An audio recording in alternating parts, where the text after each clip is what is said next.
Sorry. Okay, hello to everyone. I think I will be better if I don't use PowerPoint. Sometimes it's better just to share views because these PowerPoint slides sometimes may distract.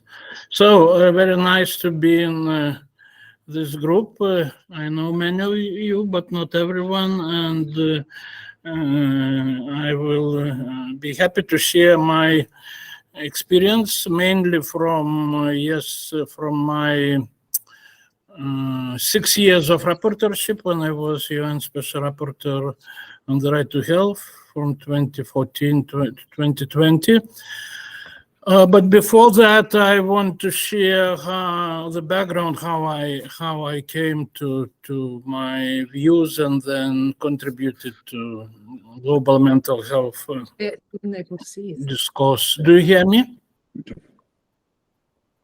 Yes, we do. Okay. Yes. So I will start from the fact that differently from many of you, I am coming from another experiment, let's say, from Soviet type socialism, which is, I know that still has many fans in the West, because I understand people in so-called West that they do not like capitalism so much that they prefer any socialism to any capitalism. So I lived 32 years in this Orwellian type of socialism, and the psychiatry was used, misused, abused in very sophisticated way. The roots of so-called Moscow School of Psychiatry are in this interesting phenomenon that Soviet leadership was obsessed to win this Cold War any cost. So they created idea that, we defeated capitalism means, according to Franz Fanon and others, there are no more causes for mental diseases. Yes, I mean social, psychosocial. This is why Soviet ideology decided that the only interpretation for any mental condition can be biological. So it was a very brutal biological psychiatry. They used Pavlovian, all this research on Pavlov, which was done on dogs. They just used for human beings. And this concept of sluggish schizophrenia, which is maybe more known, that you could diagnose almost everyone with schizophrenia, was made with scientific clothing. There were a lot of dissertations about this, all kinds of, symptoms of so-called sluggish schizophrenia. Any behavior which you notice that it is a little bit unusual could be qualified as schizophrenia, but it was used not only for political purposes. All kind of child, adolescent mental health issues like eating disorders, which were slowly starting, were qualified as schizophrenia. So one special case was in my country, in Lithuania, at that time occupied by Soviet Union. I was a teenager then. The young guy, 19-year-old, he put himself on fire in the center of our second city, Kaunas, protesting Soviet occupation. So he died. And immediately after his death, because there were riots, there was this case was well known all over the world, that not everything is good in Soviet Empire. So the Commission of Psychiatrists was appointed, and after his death, they studied his case, and they made conclusion that he was ill with schizophrenia, not sluggish, but real paranoid schizophrenia, and because he has long hair, so means could not take care physically on himself. Probably you suspect why he had long hair. We all were dreaming about free world, including hippie movements and Beatles and everything. So this was our life. in that kind of totalitarian system. But interestingly, the main symptom to convince that he was severely mentally ill, that they found in his school essay that sentence that I believe that Lithuania one day will be free, means independent. In 1972, that was obvious insanity, because, normal people did not believe this, because too long it was occupied and the guerrilla movement was suppressed. So people, let's say, collaborated with the regime. And one guy told, I believe that Lithuania will be free. And this was clear that, so it's like maybe only 1% think so. So this is not normal. This is a sign of schizophrenia.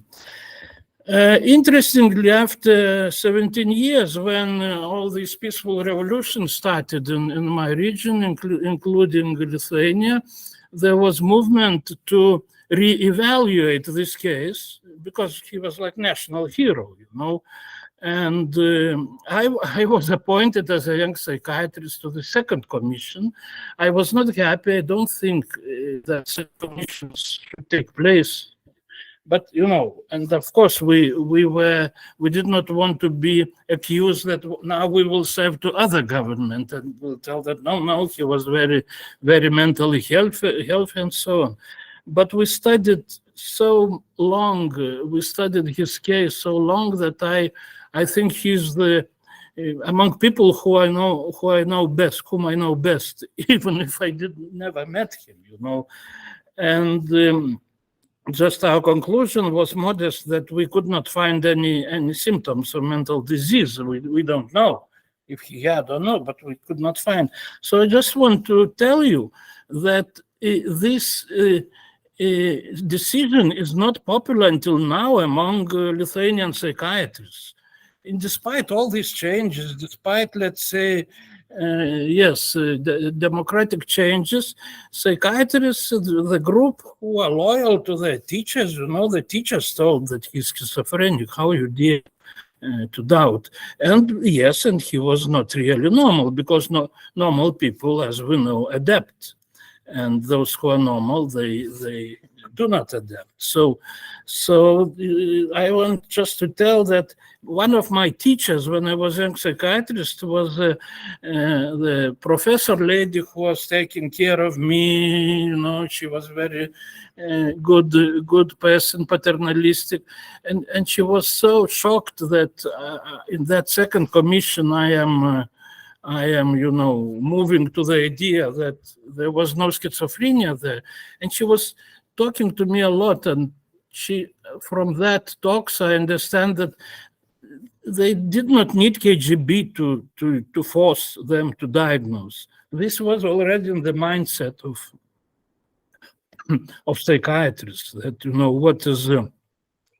what is normal and what is not normal. So the roots of this let's say, political abuse of psychiatry are very deep, and they are internalized they started from political ideas, from, repressive regimes, but they became the part of psychiatry. Just to finish this part, the Moscow School of Psychiatry, which I studied a lot, I had many, professors. I knew many professors in Moscow. I was thinking about the decisions like intentions again. That was, for example, children with autism were diagnosed as early onset schizophrenia from 2 years of age, 3 years of age, and then prescribed massive dosages of haloperidol. So that was like torture, but they tell such a severe illness and started so early, so we have to do everything. I have seen a lot of insulin coma therapy, which was perceived as a very progressive treatment and so on. And the diagnostic, school from that was professional intuition. Just you are experienced and you talk with patient and you feel like they were quoting old German psychiatry, like Prägungsgefühl in German, this feeling of schizophrenia. And if somebody will oppose, so you will tell you are not that experienced. I'm professor, I am in psychiatry 20 years, I know better. And this person is ill with schizophrenia because he behaves not logically. He does not take care of his own life. He goes into danger. He takes risk. He does harm to his family. So how do you think that he's normal? So they did not need, and then they did not need KGB. There was very sincere belief about. So this is why we should understand how sophisticated this phenomenon of political abuse of psychiatry. Then, as you know, changes were starting in Soviet Union, and this last decade, this 80s of last century were very interesting because, psychiatric associations started to make pressure on Soviet psychiatry, and in famous Congress in Athens in '83, there was decision to throw out Soviet, psychiatric association because of political abuse of psychiatry, but the Soviets decided to leave before, yes? And then slowly, because of perestroika, the psychiatry was changing, and in '89 they were already telling that we will change. We know that things were going wrong. And now that was the effect of, Gorbachev reform and so on. And then, as you know, was the collapse of Soviet Union. So there were many new countries, including Russian Federation with Yeltsin. Yes, and so these 10 years, the last decade of last century, was very interesting because even in Russian Federation, because of democratic changes, psychiatry started to change. So. So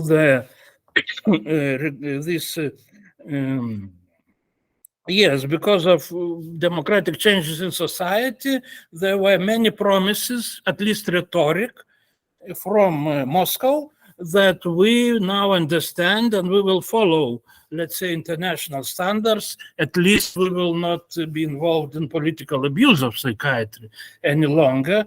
And this lasted until 2010. Yes, until 2010. Until 2000, year 2000, when Putin came into power. And then the regress of democracy and in Russia has led to increasing prevalence of political abuse of psychiatry again. And it is going on again. And there are many documented cases of political abuse of psychiatry. So now I will move to global situation and my experience, what I was doing all these years of my rapporteurship, and it's about factors. I want to elaborate on factors which are feeding, let's say, or preventing such harmful phenomenon as political abuse of psychiatry. Both, as we know, they can be both beyond psychiatry because we have a lot of human rights issues beyond psychiatry, and then we have many issues within psychiatry. So there are good news. To mention some good news, that there are many good documents by United Nations, by regional and national human rights protection mechanism, also by medical and psychiatric professional groups, self-governing professional groups. At least in rhetorics, there is improving the situation with protection of human rights of people with psychosocial disabilities or mental disorders. So we have to acknowledge this. But then Yes, and there are very powerful 4 resolutions, maybe ironically, of Human Rights Council, UN Human Rights Council, which otherwise can be not human rights friendly because of composition of this council. But on mental health and human rights, there are 4 powerful resolutions on mental health and human rights with very strong wording on human rights, on end of over-medicalization, of coercion, of, social exclusion, very, very good wording. And then there is the WHO is moving so that last 2 documents of 21 and 23 are quite, good in sense of recognizing that this use of medical model is not working, and we should move to rights-based services, to human rights-based approach. So it's quite nice to read these documents.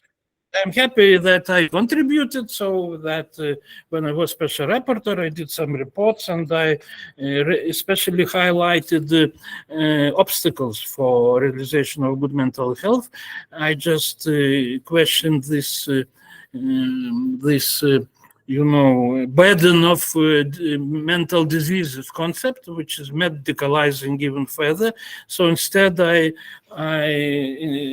raised the issue that the burden of obstacles, and these obstacles are excessive use of biomedical model interventions, power asymmetries or power imbalances, especially without psychiatrists and users of services, and biased use of evidence and knowledge, which amounts to corruption of knowledge. All these, chemical imbalances and so on, and what is still in textbooks, sadly. So, and I think that this has to do with what we speak today, what is my theme, political abuse of psychiatry. It does not come in vacuum. It's symptom. It's one of metastatic symptoms of failed systems, most nasty, or one of most nasty symptoms. And then I was analyzing, so where are these roots, and where are these obstacles that even now there is so much political abuse of psychiatry in modern world. So here I see this global picture, like first is what Derek was speaking. So effects of neoliberalism and colonialism on mental health. Yes, of course, detrimental through violation of social and economic rights, and the response of global psychiatry, and especially leading academic centers, yes, in the West, is to excessive medicalization, pathologization in mental health care, so that power imbalances are presented as if they are chemical imbalances, and then you go to fix disorders in brain instead of looking what is happening in society. So yes, I agree, and that could be maybe qualified as a soft way of abusing, or maybe not soft, not direct political abuse of psychiatry, but again, psychiatry is misused, psychiatry is abused in this way. But on the other side, and this is my moral duty because of this, my background, where I come from, I always want to remind that there is other side of the coin, that there are effects of authoritarian regimes on mental health, on these countries who killed all civil society, where there is no democracy, no civil political rights. And in these countries, there are, of course, a lot of problems with mental health and with psychiatry. And in these countries, psychiatry is serving to regimes. And the moral question for us, what will we say about these psychiatrists? Because this is a case of dual loyalty, and if they, in many countries, if they follow our, recommendations, they will be imprisoned or maybe diagnosed as mentally ill. So this is not so easy to blame our colleagues in those regimes. But recent cases, not to speak again about Russia, are in Iran, where civil disobedience of young people is qualified as not as schizophrenia but as antisocial personality disorder, and existing diagnostic classification in general. We know how many diagnostic categories we have, I think too many. And so this is very easy, even without falsification, to diagnose people who do not follow, let's say, the rules established by regime. So you can very easily diagnose these people according to classification. So this is one of problems. But also in these regimes, which are far from democracy, there are many discriminatory laws and practices against vulnerable groups, against children, against women, against LGBT people, and so on. So this creates a very bad environment in all settings, with a lot of discrimination and violence, and this contributes, of course, to poor mental health. So we should not blame only, let's say, neoliberalism. We should also speak about these dictatorships, which enjoy when liberal democracies are criticized. Yes, so that is my position, that we have two bad scenarios, and nothing in between, so to say. Now I would like to raise some issue of responses from psychiatric community. So if we go back from broad picture, we go back to field of mental health, yes, global mental health, global psychiatry. So what is response from psychiatric communities to political abuse of psychiatry and other human rights violations in psychiatry? Very, very colorful picture, very different scenarios. In authoritarian regimes, again, because of situation of dual loyalty, either you oppose and confront, then you become a dissident, yes, or you collaborate. So it's a very painful decision, of course. But in democracies, there is a very interesting picture. There are psychiatric associations which are more sensitive to human rights, which are less sensitive, which are more corrupted by big pharma, which are less corrupted. Usually child adolescent psychiatrists are less corrupted by big pharma, because big pharma is not so interested in child and adolescent psychiatry. So I think the child adolescent psychiatry is not that much spoiled by all this, all this wrong path which psychiatry took. But some of child psychiatrists have a dream to become as biological as adult psychiatry, because then you become powerful. But when you become powerful, you do harm, and you may be too corrupted. So very different picture on national and global levels. Like in my region, in my country, psychiatric associations are not interested in human rights, not interested in that many people are still staying in large institutions. For this is legacy from the past, and not very much interested to, let's say, to analyze the past. So when I have the discussion with my colleagues, they tell that there was no political abuse in Soviet Lithuania, let's say, and let's close this topic. There is no, because then you will have difficult talk that because your teachers were involved, so better let's be humanistic and not create troubles. So this is, I think, introduction to capitulation when you ask why psychiatric professional group is so opportunistic, even in democracies. I had very interesting interview 2 years ago with Psychiatric Times, and you can find it, maybe you read, and this was a very interesting question about values. And the person who interviewed me, Miss Dr. Aftab, he told that, as you know, you were criticized or emphasizing values in psychiatry. And he asked me to comment why I think that values are important, and not only evidence in psychiatry.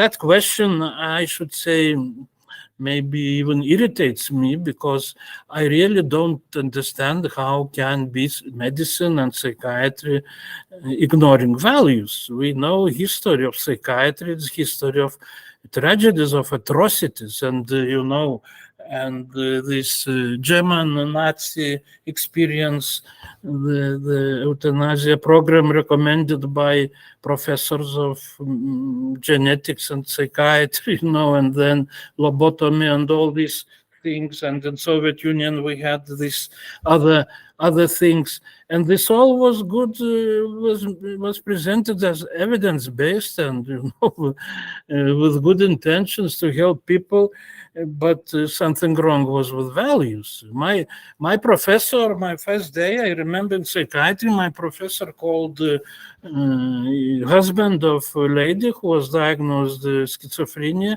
and the husband came and told I insist that you divorce this lady as soon as possible because she has severe mental illness. I was asking her why you give such a recommendation. Well, because we need to take care of normal people. He would live in hell. So then I understood that something is wrong, with values. I was thinking that we should take care of rights of patients, so to say. So that was very deep in mindset. And my answer in this interview was that we know from many painful chapters in the history of psychiatry and medicine what happens with discoveries in biomedicine when they're disconnected from values and when they undermine human rights. They can become dangerous and harmful. And if influential psychiatrists continue to repeat that values are not a priority in mental health care, we should not be surprised that global mental health and global psychiatry is facing a crisis, which in a large extent is a moral crisis or a crisis of values. So when we raise the issue why even today there is political abuse of psychiatry, so I think that because of this crisis, moral crisis of values. And the Psychiatric Association is ignoring, standing blind eye to obvious, violations of human rights in different countries for maybe understandable reasons, because there are many influential psychiatrists from those countries in the leadership of World Psychiatric Association. So as normal people, they arrange things in this way. So this is what means to be normal, yes? And then if you go other ways, so maybe you will be diagnosed. By the way, now I notice that if in Soviet Union, all these special people with disobedient and who were not silenced, yes, who were protesting regime, they are diagnosed schizophrenia. Now in democracies, for example, the trend is to diagnose autism spectrum disorder, because again, the reasonable people adapt, yes. I think that was quote from George Bernard Shaw, that there are two groups of people: reasonable people who adapt and unreasonable people who want to change the world, yes? But then George Bernard Shaw made the decision that this is why all the progress in the world is up to unreasonable people, yes, because they move the world ahead, but in psychiatry they are diagnosed. So that means somehow we should try to fix the mental health. Something is wrong if you do not follow majority, which is opportunistic and turns blind eye. Yes, so well, Psychiatric Association turns blind eye, and that means it's normal. So they ignore appeals to address situation in Russian psychiatry, which is collaborating and supporting the war in Ukraine and so on. So many professional groups, international, have made some decisions, yes, on this, like psychological associations, yes, but not psychiatric. Psychiatric association is going this way. Of course, this I disagree, and I don't like such kind of opportunism, or even maybe stronger words we should use. But just this is attempt to try to understand the mechanisms behind that such obvious violations of human rights, including political abuse, and we as international community, psychiatric community, pretend that we don't know about this, and even do not raise voice, at least in rhetorics, in statements. So this is I think is alarming. So painful lessons from history of psychiatry should warn us that values and human rights need to be taken seriously in all medicine, not only in psychiatry, but especially in psychiatry. Existing classification allows to diagnose cases of civil disobedience as pathological ones, so psychiatrists can tell that he is doing nothing wrong. If government asked psychiatrists to diagnose such person, he or she, our colleague, will follow classification and diagnose, and then the government may use this diagnosis. And the prevalence of coercion, by the way, despite new investments in mental health care, prevalence of involuntary measures, yes, non-consensual measures, is on the rise in all countries, including both global north and global south. So here are the symptoms, which in this a lot of such symptoms, and one of them is political abuse of psychiatry. And of course, this means that status quo in psychiatry needs serious critical analysis and change. The question is from which groups this change should come. After COVID break, I was happy this year to travel to many countries. Now, in position of former special rapporteur, I was happy to be invited to countries like Japan, Brazil, Australia, Norway, Taiwan. I am going in end of November to Chile, which is working on new mental health legislation. So these are some good signs, but of course, in most cases, I am invited not from a psychiatric association, but for example, in Chile, I am invited by Ministry of Health. But in Japan, I was invited by Bar Association. The lawyers want to end this infamous Japanese, extremely repressive approach to people with mental health conditions, but not psychiatrists. Again, these are lawyers who understand that things have gone wrong. So this, but when we take a general picture, both in global south and global north, the things are not so very good, because this biased use of evidence, like, all these messages still going that medications are the best way to manage mental health issues, power imbalances, which I think disempower not only users of services, but also all non-medical mental health professionals, because every time psychiatrists may tell that I am better expert because I finished medicine, yes, but in fact psychiatrists know that they do not know more, but they have to play this game, which I think is not healthy also to mental health of psychiatrists, to pretend that you know, but when you don't really know.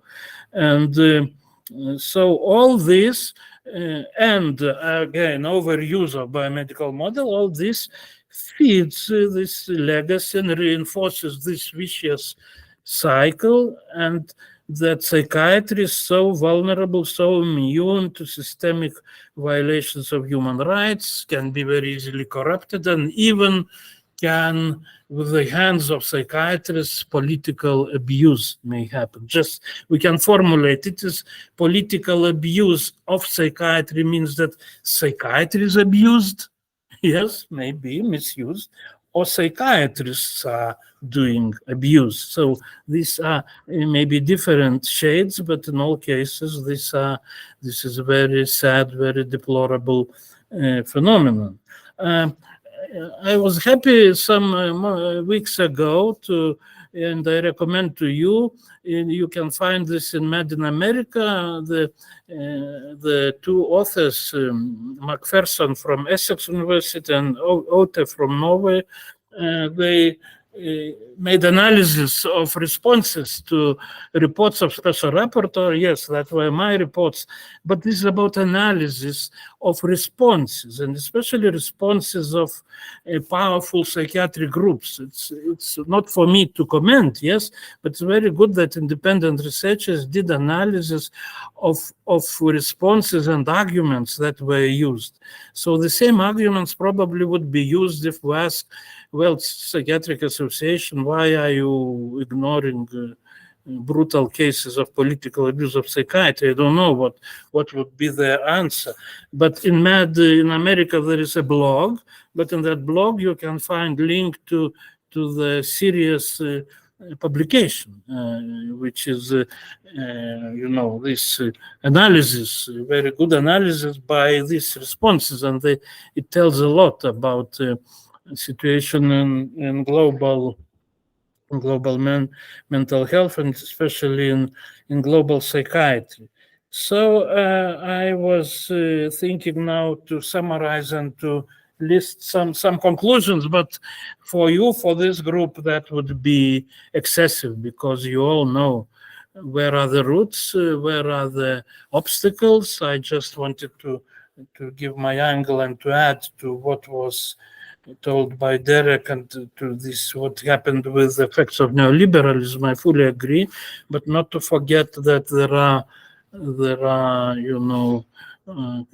threats coming from authoritarian regimes, and I still think that it is better and more healthy to live in democracy than to live in the country which there is no democracy. Of course, democracies also have a lot of problems, which we know, but at least they have possibility to discuss this openly and do not close space for civil society. But I spent half of my time in that so-called, that was called socialism. I understand that many people are dreaming about, good socialism, but in my case where I was living, this equality was reached with brutality of, destroying communities, people, and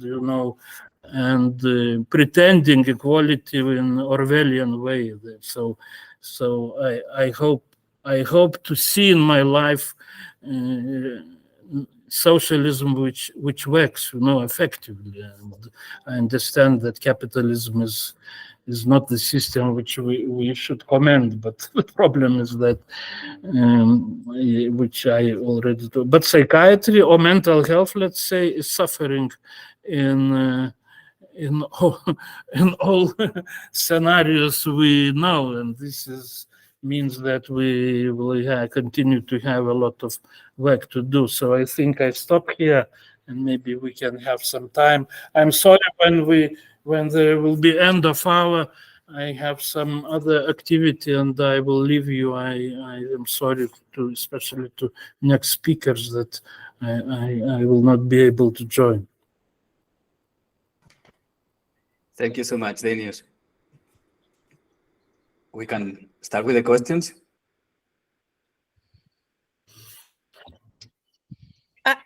Oh, sorry. I have a question, but I don't know who is first. I would say go first, Sarah, and then Peter. You are first. Thank you. How should I refer to you? Can I call you Dainius, or how should I refer to you? Okay. Sure. Okay, thank you. My name is Sarah. I'm with Mind Freedom. And my first question is kind of personal. My second question more political, strategic. So my first question is, what is your role in the Convention on the Rights of People with Disabilities? What was your role in that? And then my second question, which is not as personal, it's more political. What are the implications of CRPD to enforcing the rights of people who are being subjected to forced psychiatry? How can CRPD be used in those cases? And then lastly, what are the implications of CRPD given that many people who are subjected to forced psychiatry for political reasons don't identify with being disabled? Oh, thank you. I'm not sure if I managed to give good answers to all questions, but to some, and these are very good questions. I have to confess that when I was formulating, this mechanism which I was representing is so-called special procedures, which means independent experts on different issues. My mandate was right to health, and then you formulate position of the mandate. Yes, of the mandate. It's not that Puras or some others. There is now position of mandate of right to health, and this position is that the mandate of right to health of UN is, let's say, position is very close to CRPD committee, agrees with CRPD committee, and very far from position of mainstream psychiatrists. So you probably understand how unhappy were psychiatric establishment, because they expected from me, because I'm psychiatrist, yes, so they saw this as especially painful betrayal, yes, so of guilt and so on. So this is clear story. But the other side, human rights activists, not all, but some reacted to my position also critically, because what I did, I told, if governments refuse to follow this recommendation of CRPD committee to ban all non-consensual measures now, and as you know, all countries refuse to do this so far. So then I urge these governments to move at least policy way and to prioritize and to fund all these good alternatives, which are many, non-coercive, alternatives. They are many, but they are sidelined. They are, let's say, tolerated by governments, and mainstream psychiatry, coercive psychiatry is funded as a priority. So I sort of made a compromise, and I told, if you don't ban non-consensual measures, so do at least this. And they're not doing even this. Now, my newest sad news is that in Norway, medication-free units are under big threat, may be closed. So it's one of examples that it's not so easy with, going ahead. So that was that position of mine was interpreted by some human rights activists that I betrayed them, because I sort of allow moratorium, I allow not to ban non-consensual measures now and move policy way. I agree that this may be felt painfully by people who suffered from psychiatry, who are survivors of psychiatry. But frankly, I was looking for the way, because when somebody will ask me as psychiatrist, okay, Dr. Puras, you are so clever, so tell what you should do in this case. And they will present some case. And I tell, I don't know. I don't know how to manage this case without coercion. So how can you, is it moral to recommend to ban if you don't know? So this is, but I respect very much position of CRPD committee, but I just acknowledge the fact that all governments are not planning to follow it. I don't know what to do with this. Maybe we can go with steps towards full elimination of coercion, but then, as one human rights activist told during one meeting, very sarcastically, why don't I then recommend to UN why I don't do the same recommendation with phenomenon of rape? Yes, And I understand the meaning of her question. It was sarcastical, because the rape is also not easy to abandon.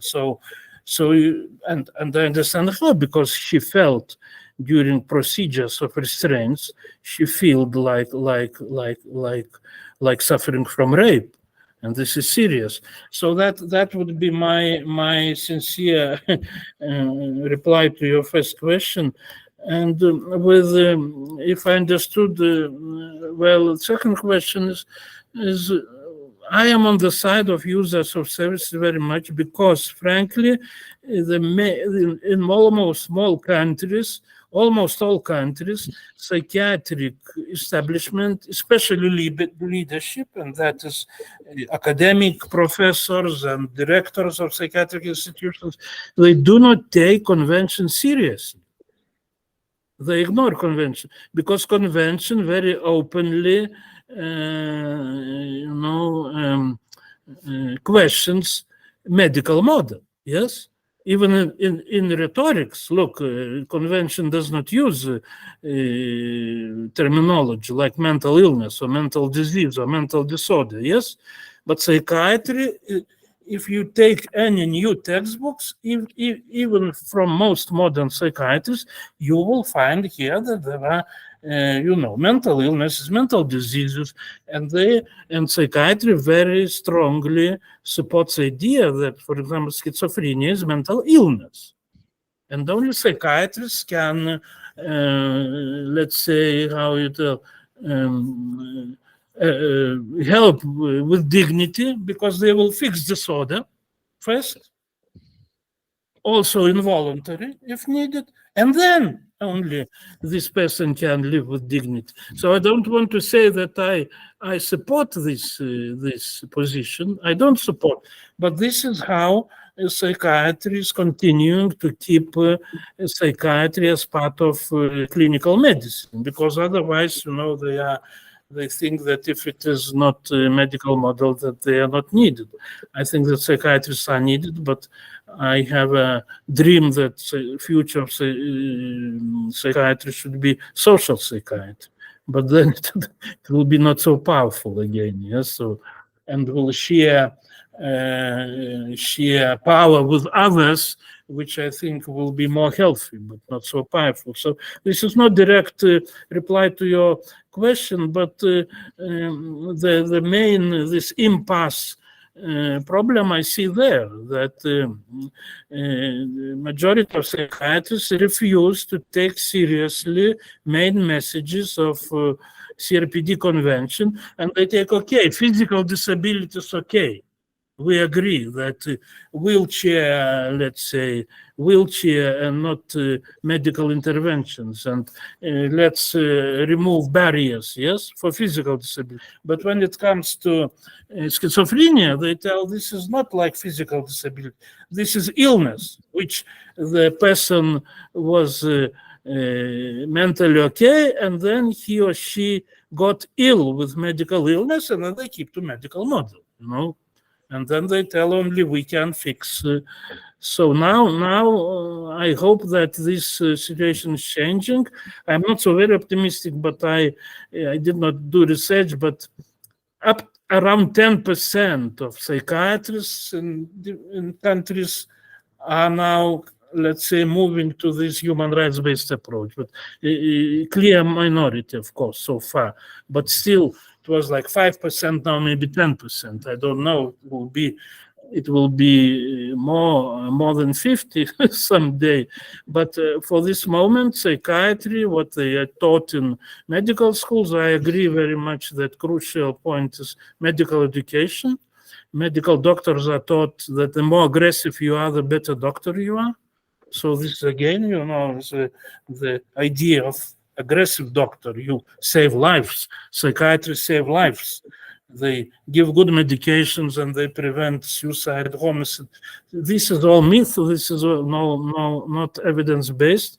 That this is what students, future doctors, learn in almost all medical schools. So sorry if I was not quite precise in replying to your concrete questions, but this is a very serious conflict between CRPD main messages and the world of medicine, which supports, by the way, World Medical Association strongly was supporting World Psychiatric Association when in all these responses. So means that World Psychiatric Association is backed by World Medical Association.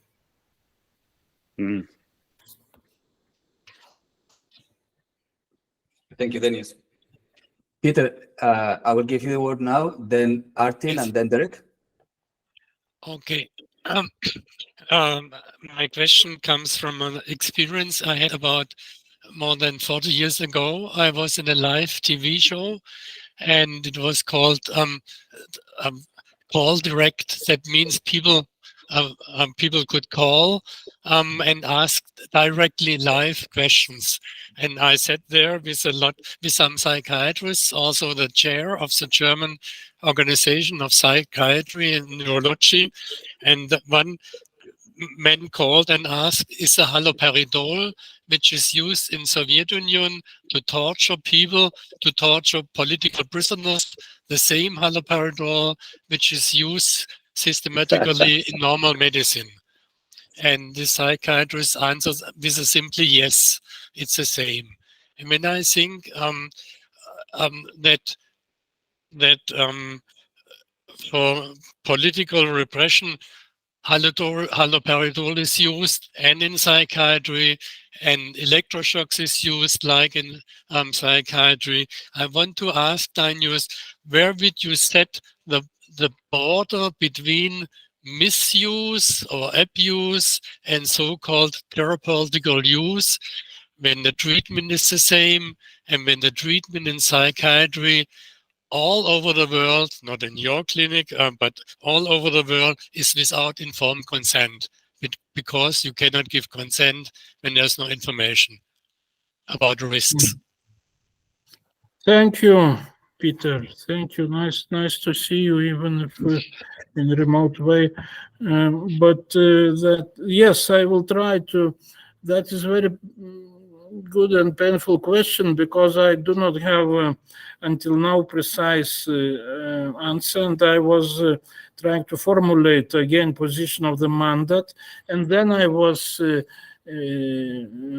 using formulation that I criticized overuse of, for example, biomedical interventions, which is obvious in all countries and for different reasons, but it's obvious. And then my young doctors, they tell that in my country that they will prescribe medication in any case, even in child psychiatry, because just doctor has to do something, and psychosocial interventions are not available. So I am a doctor, so I have to give medication. So it's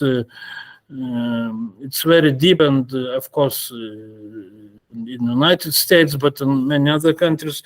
And then I was saying, no, don't overuse. And then some human rights activists were telling, why you use this very weak formulation? You should tell, don't use medication. But if I tell as a doctor, don't use medication, then I go to probably, I don't want to be identified with, anti-psychiatry, with Scientology, and I think that medications may be helpful in severe depression, in some cases of psychosis, which may be for some biological reasons. You should act in medical way, but this is minority of cases. I agree. The psychiatry played a trick that they told that all our interventions are life-saving. This is how this expanded.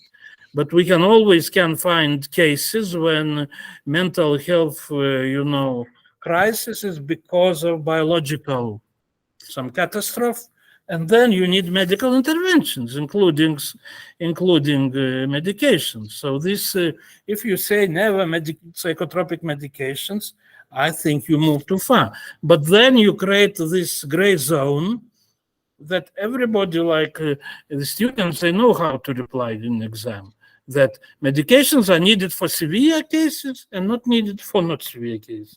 But then in practice, I know that there are doctors who will prescribe antidepressant to maybe 1 in 10 a person with depression, and there are doctors who will prescribe to 9 in 10.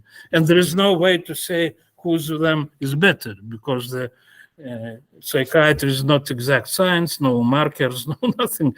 So this is why in this gray zone, usually big pharma is very effective, to always find the way how to convince doctors and patients that you better use medications. So the same with the electroconvulsive. I think that in some cases, electroconvulsive therapy in modern way, of course, could be used, but then you open Pandora box. Yes, I agree. And in many countries, like in my country, the prevalence of these cases of when electroconvulsive therapy in voluntary ways uses is rising. And of course it is overused, misused. Not for political abuse, but there are no good psychosocial services, and these all cases are qualified as treatment-resistant depression. So they start immediately from antidepressants, they do not help, and they tell, okay, antidepressants do not help, so let's move to electroconvulsive or impulsive therapy. So again, I should talk about overuse, but some critics may tell means you allow. Why don't you urge to ban? So the same issue we see. It looks like devil in the detail, but it's so difficult to find a solution, and this is why all this field is stuck from 2006. When convention is stuck in this impasse situation that all sides have their arguments and there is no real movement to one or other side, including but I agree with your worries that in general, as we know, still, despite all this WHO position, let's abandon overuse by medical model, more and more, for example, children and adolescents in countries like UK, Australia, are medicated. Means worrying things happen, and there is not good scenario to overuse, even for children. So this would be my comment. Thank you. Thank you, Dainius. Artin, if you wish. Yeah, thank you so much. Thank you, Dr. Puras, for the presentation. I have a quick question and maybe a little bit of comment. I know there are multiple factors involved in human rights abuse in psychiatric settings and political abuse of psychiatry, but I just remembered once I was having a course with medical students about overview of DSM criteria, and one of the medical students at the end of the course said that DSM leaves no one behind. There is, in a sarcastic joke way, that there is diagnosis for everybody. When somebody comes to see a psychiatrist, there is a diagnosis there. So I wonder how much you think the current diagnostic criteria in DSM and ICD, and also mental health acts in the countries, give room to politicians and governments or psychiatrists to abuse psychiatry, because the criteria in DSM, I think it's very sometimes vague, sometimes subject to personal assessment, and there's no objectivity there. I would like to know your comment on that. Thank you. Thank you, Artem. Nice to see you. And a good question. I am very much against this proliferation of diagnostic, categories. It's. I like this campaign, disorder for everyone. Yes, it's ironical. Yes, and it's not a joke that psychiatrists can diagnose everyone in current classification. Yes. So something went wrong, I think, but I see here a problem even in general medicine, because medicine also in some other fields was like imperialistic, was trying to occupy new territories. Yes, let us take some phenomenon and medicalize and pathologize. So especially that was, of course, in psychiatry, with all kind of, social phobia and everything. If you're anxious when you have to do presentation, I think it's very normal. But take medication, yes, and you will be not anxious. And there was once idea. Luckily, it stopped. Hopefully, it will not reemerge. I received some letters some years ago that some group of experts wanted to invent one more diagnostic category, which is shyness in children. Yes, shy child. So then we pathologize shyness, and the argument is that then we can think about reimbursement of therapy. So this is the argument, that they're not so bad people. They want to help people. So because in all medical systems, if there is no diagnosis, so money is not coming. Yes, you must, for health insurance, you must have diagnosis. So that is argument. That is argument. Let's diagnose this phenomenon. And me and other experts were very much against, because I think there is one of best things what human beings have, shyness, and then we decide that this is pathological. Yes, I think that, and it creates also, which problem? It's total confusion then between mad and bad. Yes. And then we hear, I will not mention names, but when you hear some political leader in the past or now who is arranging brutal killings, of, let's say, other nations, then you hear from experts, oh, he's mentally ill. Yeah? He has mental disorder. The former leaders, the current leader, and it's so bad it's so stigmatizing, because they are not mental patients. They are, yes, morally something is wrong with them, but it's not psychiatry. But this confusion, this proliferation of diagnostic categories creates this phenomenon that you can diagnose everyone, and you can. So if he's planning, or if he's killing many people, do you think it is normal? So I received such question. Do you think he's normal? He's not normal. He must go to mental hospital. No, he must go to Hague, not to mental hospital. So this confusion serves very badly for destigmatization in psychiatry. How can these people feel who have such diagnoses, who have such conditions, when they are compared to these political leaders who should be brought to justice? So this is another side effect of this proliferation of diagnostic categories, that you see in TV some political leader speaking, who maybe he has some personality issues, yes, and then you tell, mental case. So that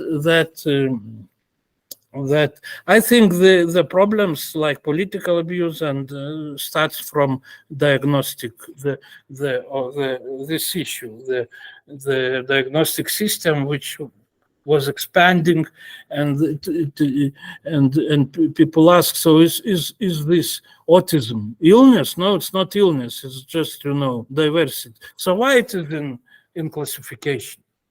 Yes. So I don't know. And I met international groups when I was special rapporteur. I met good international groups like Autistic Minority International, like Asperger's, young Asperger. They insist that not only psychiatrists but also psychologists do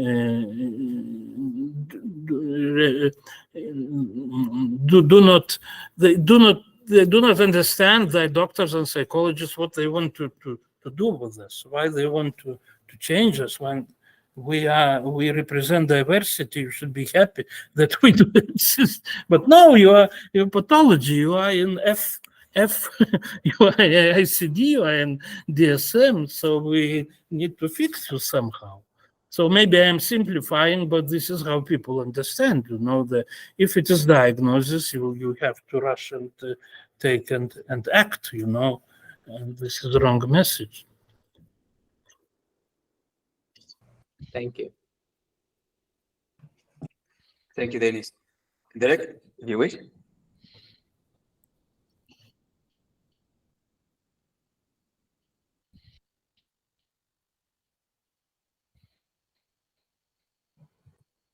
Derek, if you want to go with the question, or if anybody else wants to jump, if Derek cannot now.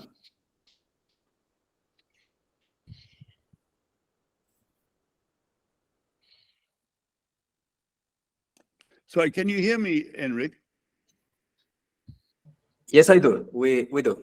Just very briefly, I just want to say to Dainius, I was interested in the case you presented, that Lithuanian young man or woman who set fire to him or herself. You know, Dainius was saying power imbalances are treated as chemical imbalances. Well, I just wanted to give you the most honest example I know right now of how religio-political differences are treated as psychological disturbance. There are now special units in British prisons, in the middle of prisons, high security, which are sealed off from the rest of the prison. 90% of the people in there are Muslim men.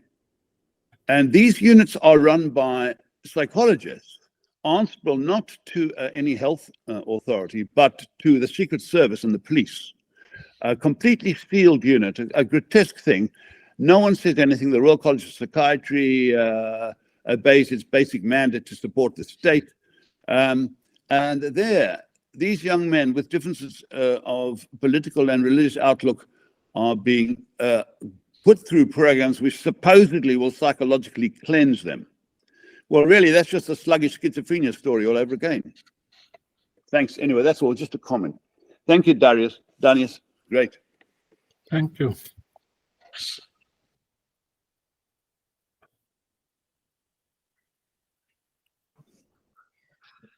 Perfect. There is anybody else that wants to ask? Otherwise, I am going to say thank you, Dainius, for the presentation. It has been amazing. And I had one quick question. How can people contact Dr. Puras?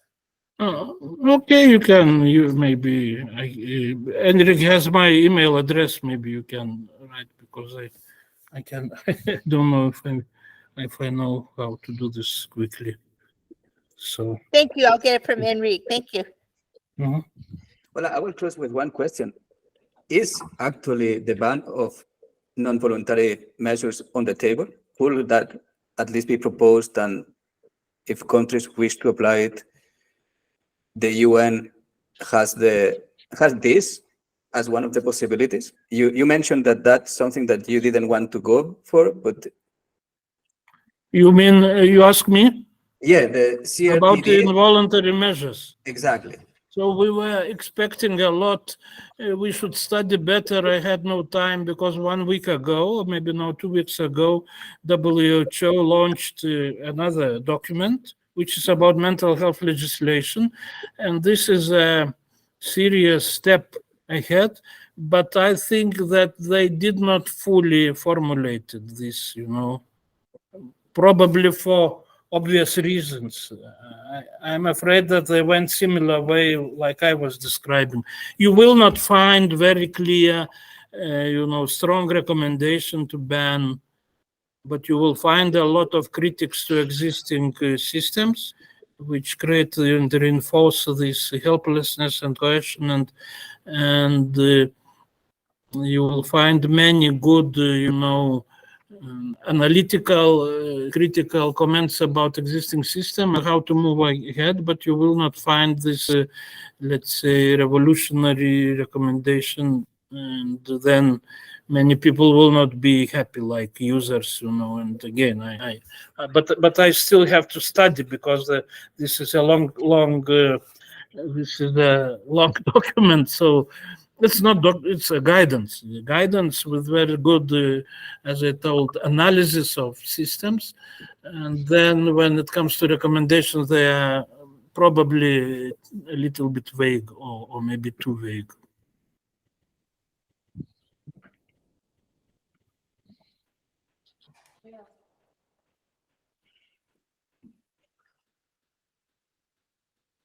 Okay, we have now Chris Mund is the next speaker. Dainius, thank you so much. Thank you. Thank you. Bye. Good luck. Goodbye. Thank you. Bye-bye. Chris, I'm very happy that you're here. We cannot hear you now. Okay, I'm Chris, sorry now, for the that's it. delay in joining. I'm glad to be here now. Very happy that you're here.